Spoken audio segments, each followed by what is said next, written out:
Want a real vibes only, unfiltered take on just about anything and everything?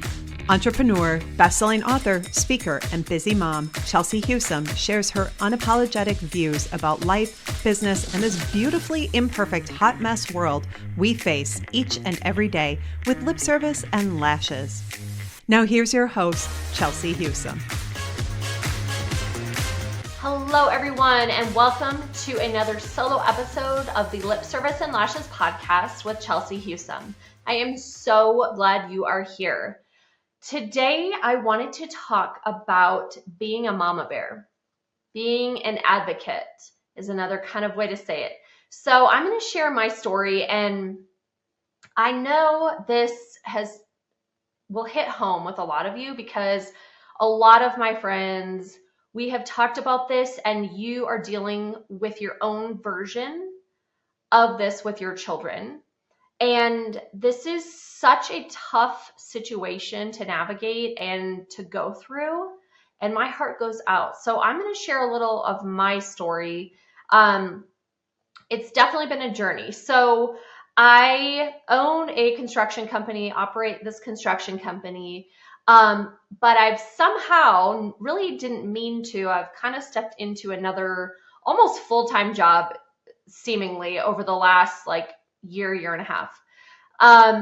With my son Wyatt, he started kindergarten a few years ago, and we were just going along, seemed to be great. Conferences were good, nothing crazy was happening. Thought we were doing just great. It comes to, I believe, March of his kindergarten year, and we have conferences, and the teacher says, well, he doesn't know his letters. And I'm like, okay, this is literally the first I'm hearing of this. It's March. Okay. And I went back to, so this school that my son went to, they do what's called listening conferences before each school year. So the teacher will, either come to your home or have a meeting at the school just with the parent to just hear, whatever you want to tell them about your child, what strengths they have, maybe things they struggle with, all that stuff. And I remember telling her that, when Wyatt was littler, we'd read like an ABC book, like everyone does with their children. And I'd start, being like, oh, what's this letter? And then let's say it's a D. And he'd be like, K. And I'd say, oh, try again, buddy. And he'd be like, well, and he was young. He was very young. And he'd be like, oh, Mom, let's just read a different book. And he wouldn't get upset, but there was like some block there. There was clearly an issue. So at this listening conference, before school even started, I remember telling this teacher, his kindergarten teacher, he may have dyslexia or something, because I'm definitely noticing something when I'm trying to read these ABC books with him. So now it's March, and, she tells us that he doesn't know his letters. And I'm like, okay, well, it's a little late in the year to just be finding this out. And so at this point, he really derailed. It went downhill very fast. I would get calls numerous times a week from the school saying that he was kind of just completely shutting down, getting frustrated. And now I know it's because they were working on, phonics, working on trying to read and letters and things like that. And he just was overwhelmed and struggling. And so he would act out. And so some days he was like spending almost the whole day in the principal's office, like crying in a corner. Okay. And which isn't okay. And they would call me the teacher would constantly be sending him to the principal's office. They would call me to pick him up early at 11, noon, 1 o'clock, and make me bring him home. And he was just struggling so bad. And I it was so hard as a mom and as a parent to know your kid is not okay, but you don't know why exactly, but you just clearly know they're not okay. And I cried so much.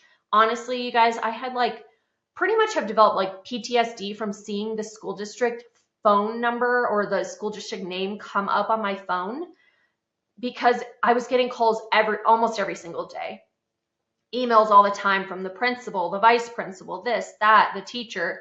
I mean, it was just bad. And so from March until really we barely made it to the end of the year, I'm like, oh my God, let's get to summer. I'm exhausted. I just can't. I emotionally need a break from this. And so did he. So I knew something was wrong. So well, first let's just stay there for a minute. When I was in it, I didn't realize the impact it would have on him. And I didn't realize, honestly, how pissed off I am with that situation. I was a teacher for 10 years. Okay. So I get how hard being a teacher is. Absolutely. It's a very difficult job.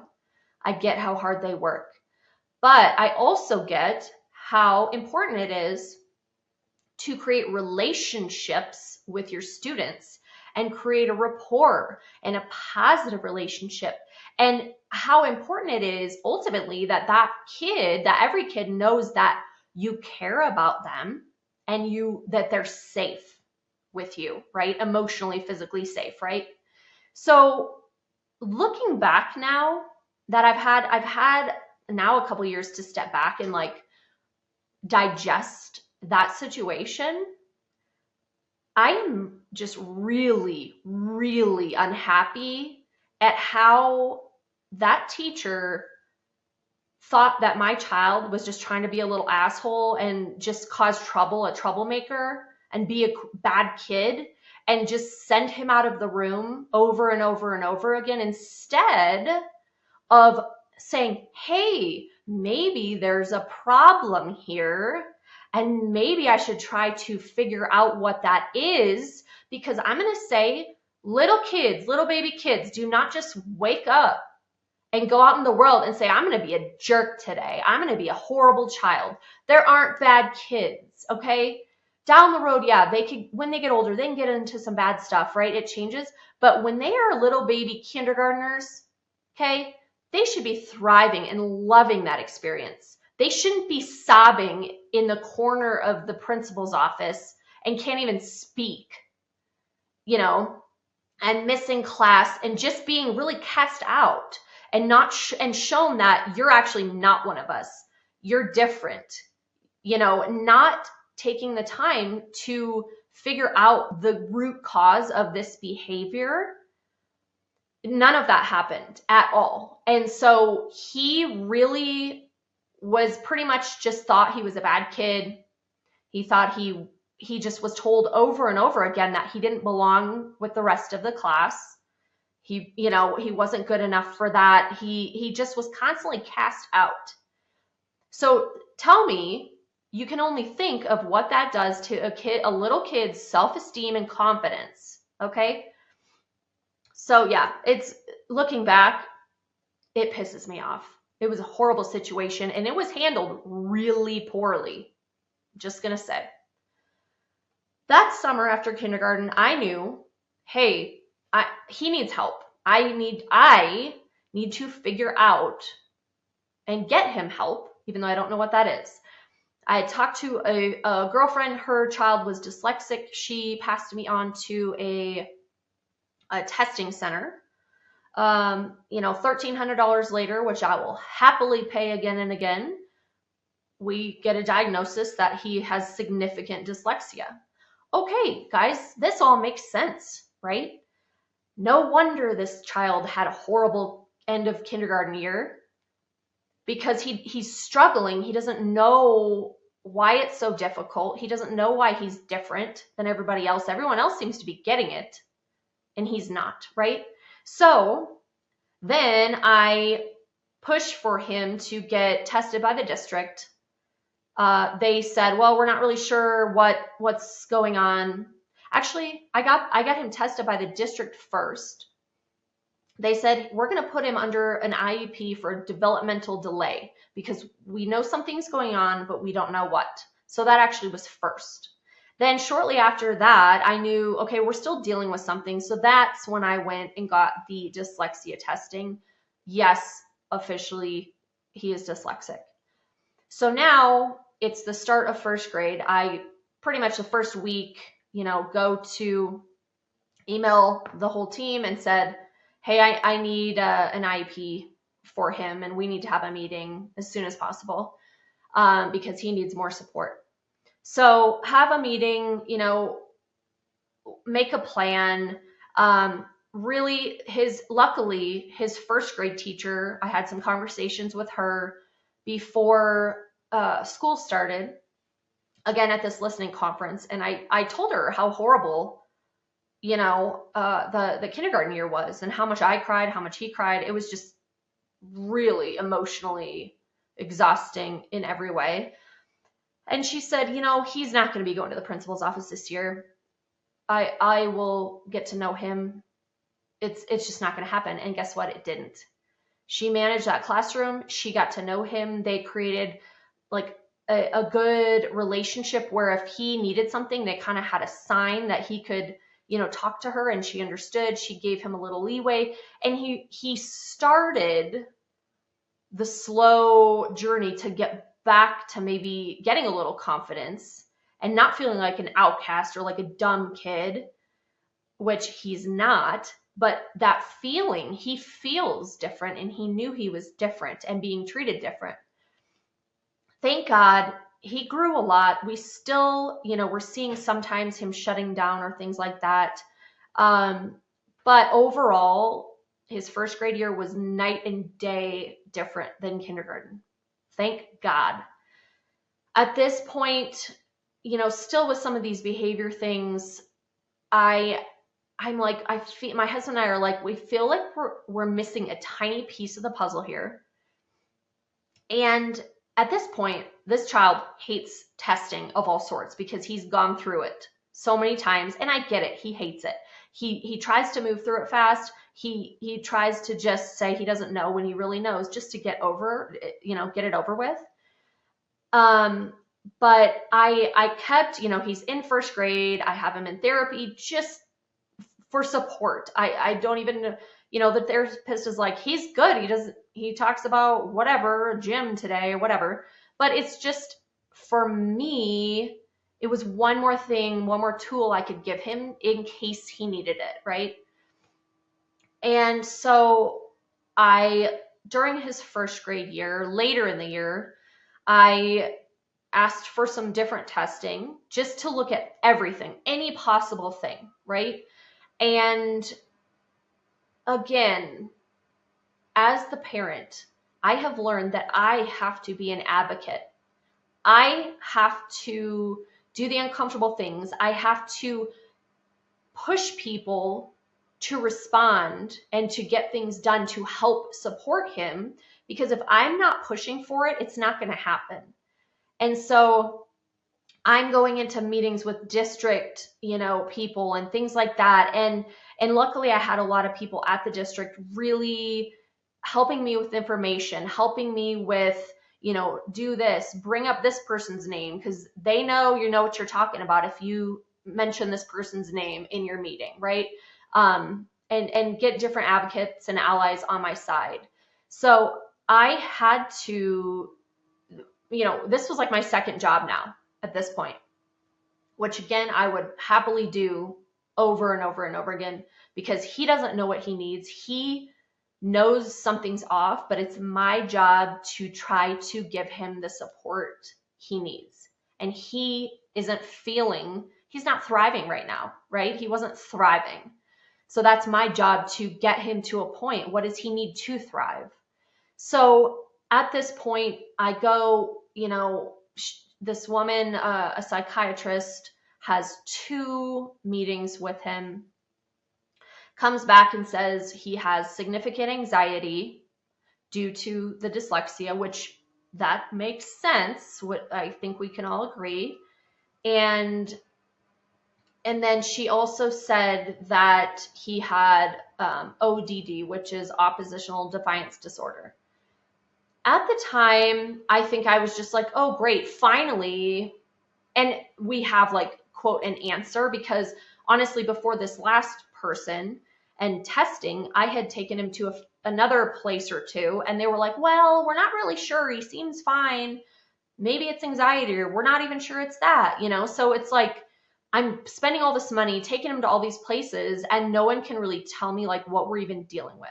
So this last woman, I think I was just, like I said, relieved to have a, quote, diagnosis of some sort, which, yes, the anxiety, and we have significant dyslexia. Totally agree with that. They said, and I talked to his team at his school, and they said, we see his anxiety stop him. We see him shut down, and it's stopping his learning.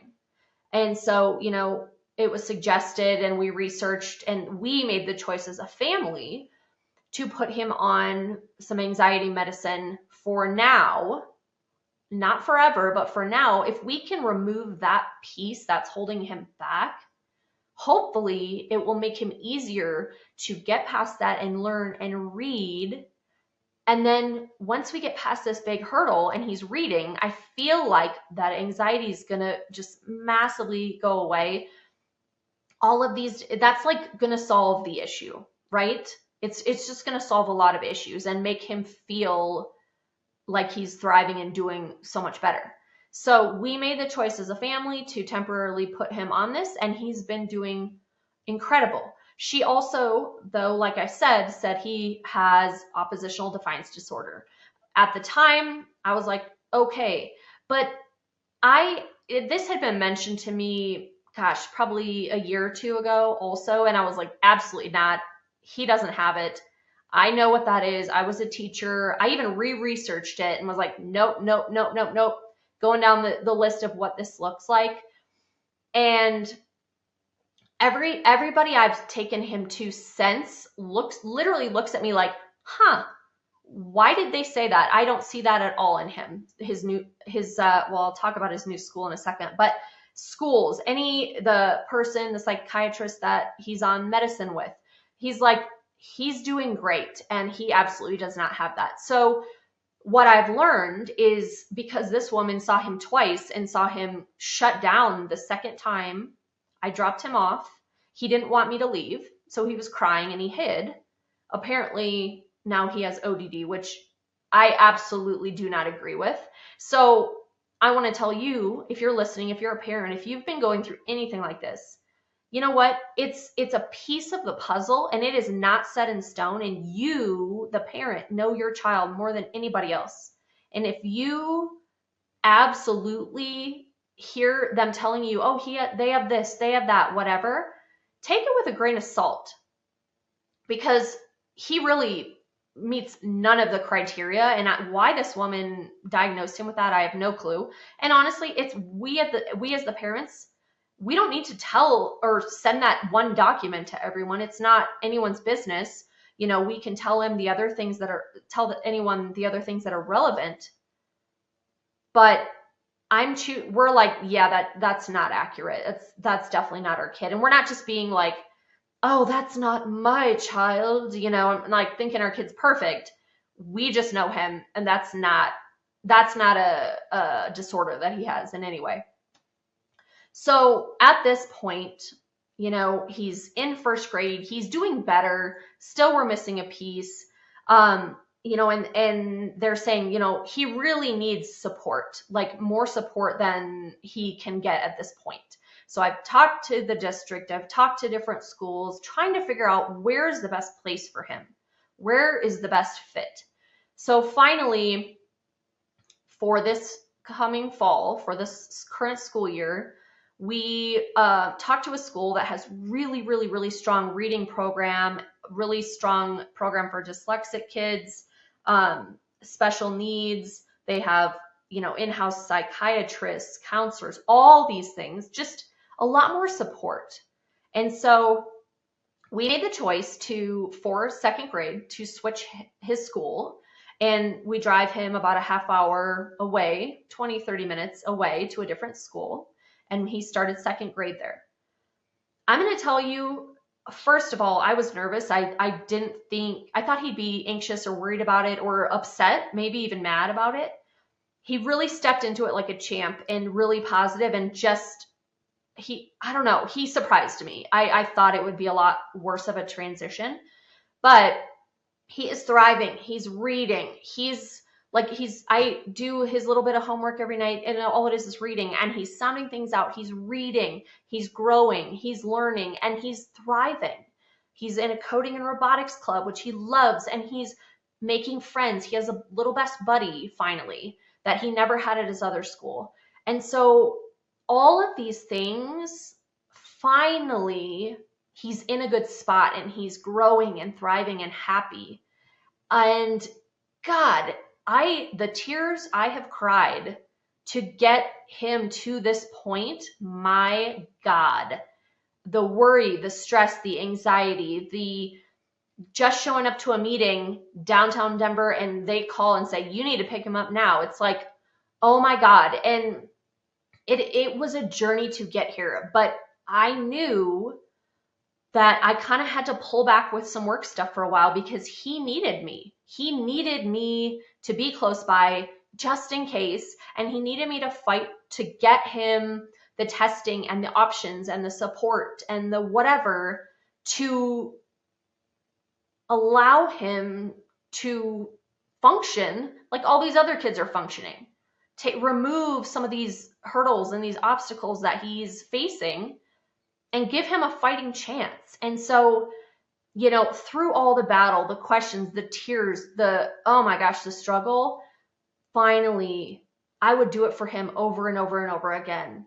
I just love this little guy so, so much, and he's worth it. But I have talked to so many of you, and you have dealt with something similar, whatever it is. And maybe your kids are struggling. They're getting bullied. They have a disorder. They have a learning disability, this or that. I mean, it happens very often. And sometimes, as much as we want them to, step out into the world and figure things out on their own, sometimes we do, especially when they're younger, have to step up and get involved, right? So if you're in it, I hear you. I am here to listen. I get it. Keep going because they need you. They need you, and it's worth it. It is so freaking hard, but it is worth it. So keep fighting for your sweet children, and I'm so glad they have you. Thank you for listening. I so appreciate you. Always remember, no BS, just real vibes. This is the Lip Service and Lashes podcast with Chelsea Husum. Please, if you think someone could benefit from this episode, please share with them. Please follow. Please review if you'd be so kind. And we will see you next time. Have a great week, friends. Thanks for listening to Lip Service and Lashes with Chelsea Husum. Make sure to subscribe wherever you get your podcasts. To learn more about Chelsea and her life as a hot mess mompreneur, head over to chelseahusum.com. And be sure to follow her on all social platforms. Thanks for listening, and just remember, no BS, just real vibes.